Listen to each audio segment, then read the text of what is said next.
तर खरेदी काही केल्या संपतच नव्हती. आदल्या दिवशी आमच्या दोघींचे झाले आणि नंतर मुलांची आम्ही गावातनंच घेतलं.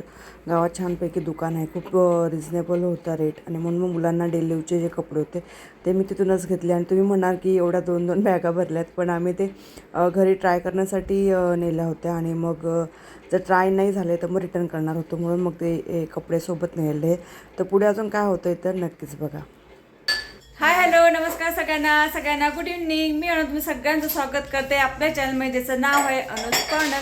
तर सकाळपासून तुम्ही बघत असाल की आज पूर्ण दिवस हा शॉपिंगमध्येच गेला आहे. आधी आम्ही दोघी बहिणींनी केली, नंतर मुलांची झाली आणि त्यानंतर आता आलो आहोत घरी. आता वाजले आहेत 7 आणि मम्मी अजून आपल्याला एक छान रेसिपी करून दाखवते. आणि माझ्या एक सबस्क्रायबर आहेत त्या ताई, तर त्यांनी पण मला एकदा रिक्वेस्ट केली होती. मी जेव्हा रसावडा बनवला होता तेव्हा की त्यांनी मला सांगितलं होतं की एकदा कढी समोसा जो आहे तो करून दाखवा. तर मी तर नाही करत, ते पण मम्मी करून दाखवते. तर मला वाटतं की मी त्या ताईंची रिक्वेस्ट जी आहे ती एक्सेप्ट केलेली आहे आणि आजची जी रेसिपी आहे ती मम्मी करून दाखवते. आणि ताई खास तुमच्या आग्रह खातर असेल किंवा तुम्ही सांगितलं म्हणून करते. तर नक्की सांगा की ही रेसिपी कशी झाली आहे ते, आणि सोबतच तुम्हाला दाखवते की काय काय झालेलं आहे आणि कोण कोण मदत करतंय. चला सोबत राहा. तर इकडे हे जे बटाटे आहेत ते आपले उकळून झालेले आहेत आणि समोसा खायचा आहे म्हटल्यावर मग सगळेच जण मदत करतायत. तुम्ही बघू शकताय आमचा छोटा आचारी बसलाय. अंशू काय करते बेटा तू? अच्छा, तुला काय खायचंय आज? नाही ना, कढी समोसा. हो, मदत करतोय. इकडे आपली अभि पण मदत करते. कितीच मम्मी हे बटाटे? अर्धा किलो.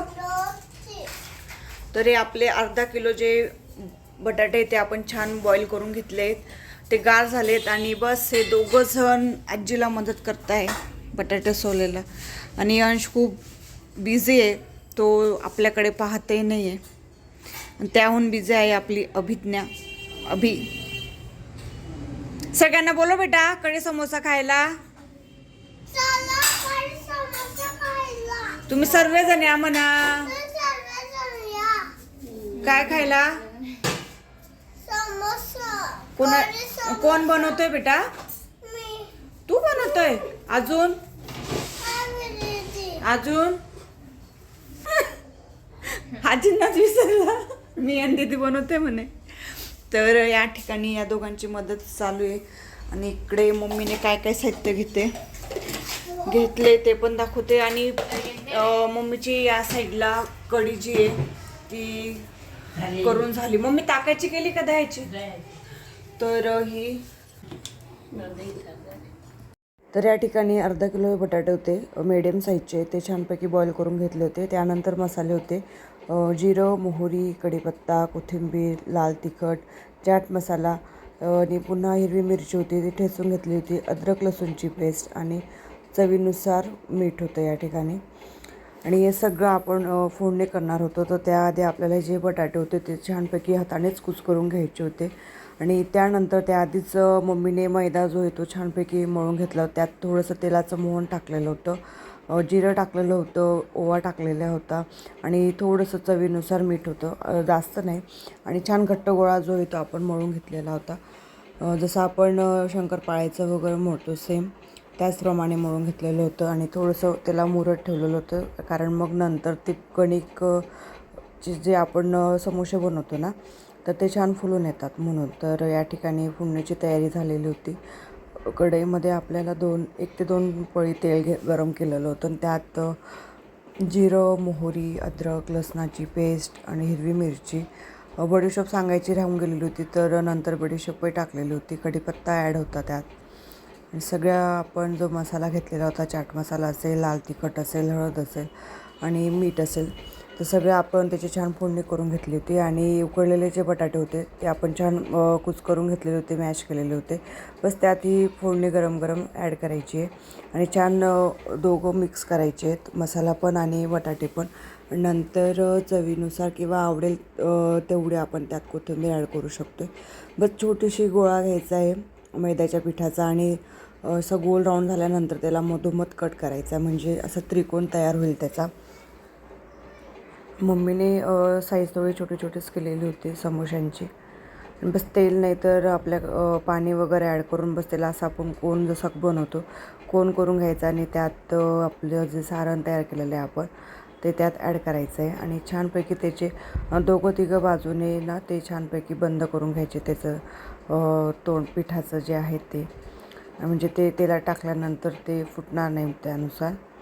तर या प्रकारे मम्मीने 1, 2, 3 असे जे समोसे ते छानपैकी करून घेतलेले होते. छानपैकी प्रेस करून घ्यायचे ते सगळे, कारण शेवटी ते पीठ आहे आणि ते जर बंद नाही केलं त्याचं ते तोंड, तर ते तेलात टाकल्या ते सुटून जातं आणि पूर्ण मसाला हा आपला बाहेर येतो. तर अजून एक तुम्हाला जवळनं दाखवते. तर या प्रकारे बघा असं छानपैकी प्रेस करायचं आहे बारीक, म्हणजे ती फुटणार नाही. आपल्या या ठिकाणी 2 ते 3 झालेले होते आणि साईडला आपलं तेलही गरम करायला ठेवलेलं होतं. तेल गरम आहे की नाही हे चेक करत होते, त्यासाठी थोडंसं पीठ त्यात टाकलेलं होतं आणि थोडं स्लोच आहे, गॅस मंद आचेवर आहे आणि आधी मंद आचेवरच आपल्याला तळून घ्यायचे दोघं साईडने आणि मग नंतर जे जसे होत जातील तसं आपल्याला गॅस जो आहे तो थोडासा फास्ट करायचा आहे, म्हणजे मग त्याला लालसर कलर येतो. कारण हा एक थोडा ना त्याचं तोंड जे ना ते असं हे झालेलं होतं, मोकळं झालं होतं बघा. तर अशा प्रकारे तो मसाला जो आहे ना असा तेलात येतो, म्हणून मग ते जे आपलं तोंड आहे ना ते पारीचं ते छानपैकी पॅक करायचं. तर बस या ठिकाणी 3 ते 4 समोसे तयार आहेत. तर आपल्या या ठिकाणी कढी समोसा हा तयार आहे. घरगुती जरी असला तरी केला आहे. कसा वाटला नक्की सांगा, नक्की कमेंट्स करा. कारण आईने ती थांब ना बेटा थांब. श्लोक आवडला? 10 पैकी किती? 10 पैकी 100. 90 तुझ्याकडून. हा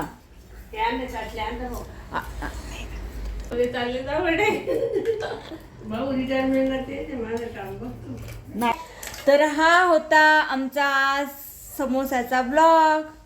कसा वाटला नक्की कमेंट्स करा, व्हिडिओला लाईक करा आणि सगळ्यात महत्त्वाचं म्हणजे चॅनलला सबस्क्राईब करा.